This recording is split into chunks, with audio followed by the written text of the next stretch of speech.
Vice President Harris, Speaker Pelosi, Leader Schumer, Leader McConnell, Vice President Pence, and my distinguished guests, my fellow Americans. This is America's day. This is democracy's day, a day of history and hope, of renewal and resolve.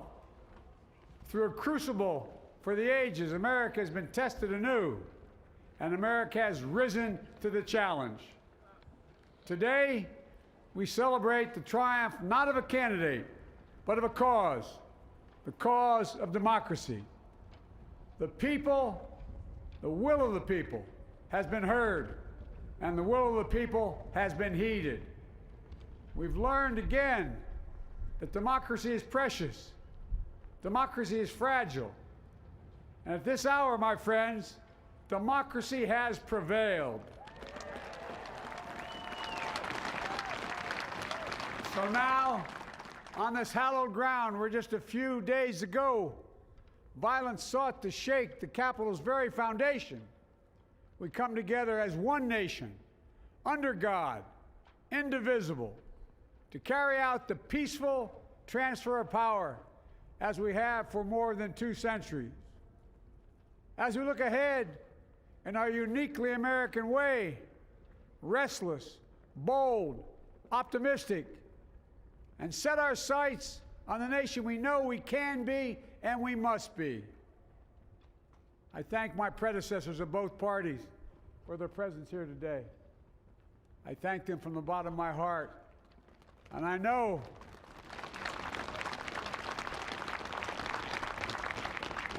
the resilience of our Constitution and the strength of our nation, as does President Carter, who I spoke with last night, who cannot be with us today, but whom we salute for his lifetime in service. I've just taken the sacred oath each of those patriots have taken, the oath first sworn by George Washington. But the American story depends not on any one of us, not on some of us, but on all of us, on we the people who seek a more perfect union. This is a great nation. We are good people. And over the centuries, through storm and strife, in peace and in war, we've come so far. But we still have far to go. We'll press forward with speed and urgency, for we have much to do in this winter of peril and significant possibilities. Much to repair, much to restore, much to heal, much to build, and much to gain. Few people in our nation's history have been more challenged or found a time more challenging or difficult than the time we're in now. Once-in-a-century virus that silently stalks the country. It's taken as many lives in 1 year as America lost in all of World War II. Millions of jobs have been lost. Hundreds of thousands of businesses closed. A cry for racial justice, some 400 years in the making, moves us. The dream of justice for all will be deferred no longer. A cry for survival comes from the planet itself, a cry that can't be any more desperate or any more clear. And now, a rise of political extremism, white supremacy, domestic terrorism, that we must confront and we will defeat. To overcome these challenges, to restore the soul and secure the future of America, requires so much more than words. It requires the most elusive of all things in a democracy: unity. Unity. In another January, on New Year's Day in 1863, Abraham Lincoln signed the Emancipation Proclamation. When he put pen to paper, the president said, and I quote, "If my name ever goes down into history It'll be for this act, and my whole soul is in it. My whole soul is in it. Today, on this January day, my whole soul is in this, bringing America together, uniting our people, uniting our nation. And I ask every American to join me in this cause.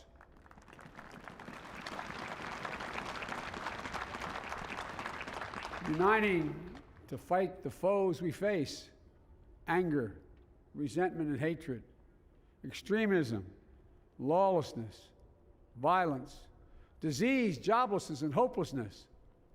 With unity, we can do great things, important things. We can right wrongs. We can put people to work in good jobs. We can teach our children in safe schools. We can overcome the deadly virus. We can reward work and rebuild the middle class and make health care secure for all. We can deliver racial justice, and we can make America once again the leading force for good in the world. I know speaking of unity can sound to some like a foolish fantasy these days. I know the forces that divide us are deep and they are real. But I also know they are not new. Our history has been a constant struggle between the American ideal that we're all created equal and the harsh, ugly reality that racism, nativism, fear, demonization have long torn us apart. The battle is perennial, and victory is never assured. Through Civil War, the Great Depression, World War, 9/11, through struggle, sacrifice, and setbacks, our better angels have always prevailed. In each of these moments, enough of us have come together to carry all of us forward. And we can do that now. History, faith, and reason show the way of unity. We can see each other not as adversaries, but as neighbors. We can treat each other with dignity and respect. We can join forces, stop the shouting, and lower the temperature. For without unity, there is no peace, only bitterness and fury. No progress, only exhausting outrage. No nation, only a state of chaos. This is our historic moment of crisis and challenge, and unity is the path forward. And we must meet this moment as the United States of America. If we do that, I guarantee you we will not fail. We have never, ever, ever, ever failed in America when we've acted together. And so today, at this time, in this place, let's start afresh, all of us.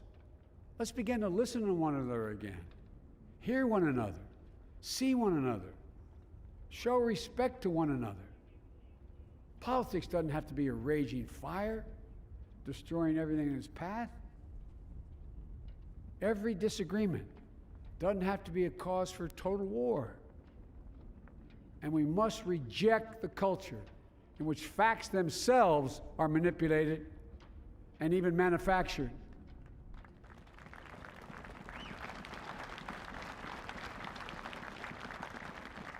My fellow Americans, we have to be different than this.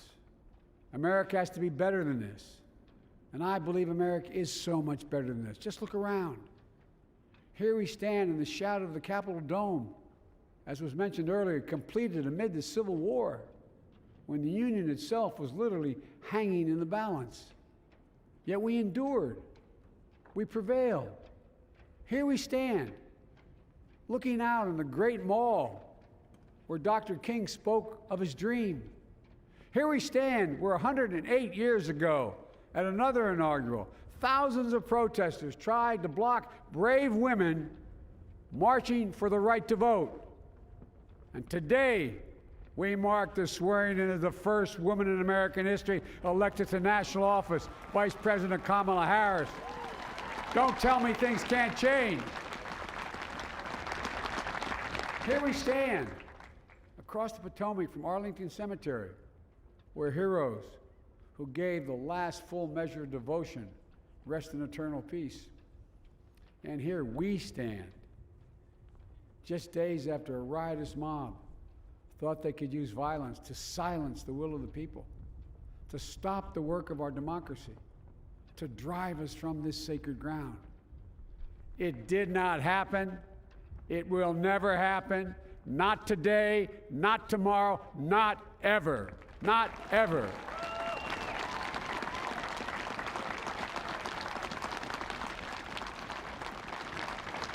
To all those who supported our campaign, I'm humbled by the faith you've placed in us. To all those who did not support us, let me say this. Hear me out as we move forward. Take a measure of me and my heart. And if you still disagree, so be it. That's democracy. That's America.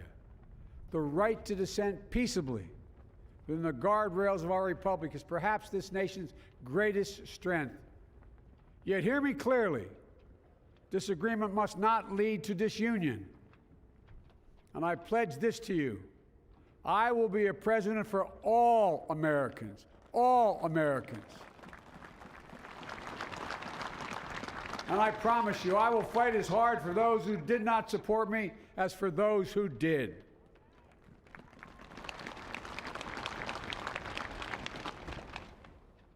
Many centuries ago, St. Augustine, a saint of my church, wrote that a people was a multitude defined by the common objects of their love. Defined by the common objects of their love. What are the common objects we as Americans love that define us as Americans? I think we know. Opportunity, security, liberty, dignity, respect, honor, and yes, the truth. Recent weeks and months have taught us a painful lesson. There is truth and there are lies. Lies told for power and for profit. And each of us has a duty and a responsibility as citizens, as Americans, and especially as leaders. Leaders who have pledged to honor our Constitution and protect our nation, to defend the truth and defeat the lies. Look, I understand that many of my fellow Americans view the future with fear and trepidation. I understand they worry about their jobs.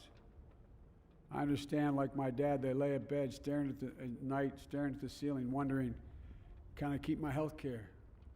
Can I pay my mortgage? Thinking about their families, about what comes next. I promise you, I get it. But the answer is not to turn inward, to retreat into competing factions, distrusting those who don't look like you, or worship the way you do, or don't get their news from the same sources you do. We must end this uncivil war that pits red against blue, rural versus urban, conservative versus liberal. We can do this if we open our souls instead of hardening our hearts, if we show a little tolerance and humility, and if we're willing to stand in the other person's shoes, as my mom would say, just for a moment, stand in their shoes. Because here's the thing about life.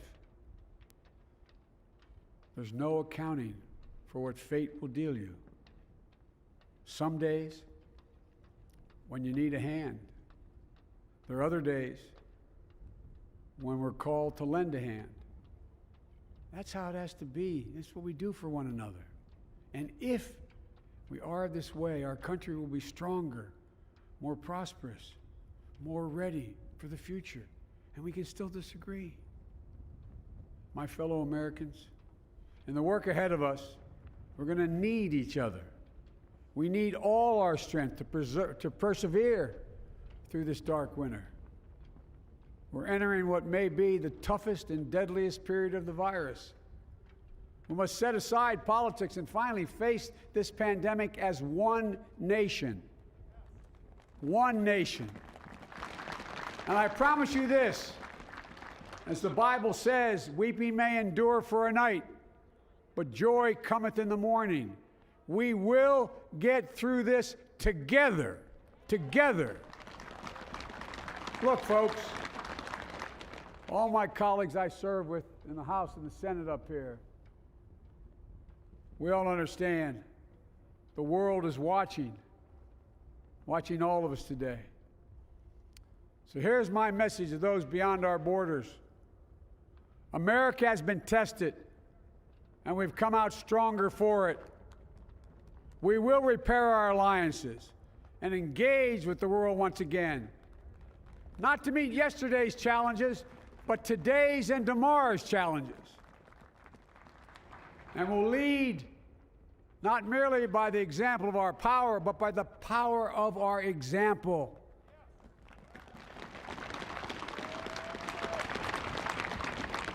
We'll be a strong and trusted partner for peace, progress, and security. Look, you all know we've been through so much in this nation. And in my first act as president, I'd like to ask you to join me in a moment of silent prayer. Remember all of those who we lost in this past year to the pandemic. Those 400,000 fellow Americans, moms, dads, husbands, wives, sons, daughters, friends, neighbors, and co-workers. We'll honor them by becoming the people and the nation we know we can and should be. So I ask you, let's say a silent prayer for those who've lost their lives and those left behind, and for our country.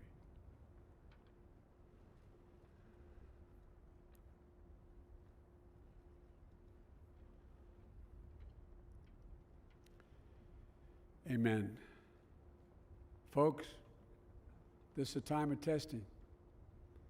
We face an attack on our democracy and on truth, a raging virus, growing inequity, the sting of systemic racism, a climate in crisis, America's role in the world. Any one of these would be enough to challenge us in profound ways. But the fact is, we face them all at once, presenting this nation with one of the gravest responsibilities we've had. Now we're going to be tested. Are we going to step up, all of us? It's time for boldness, for there's so much to do.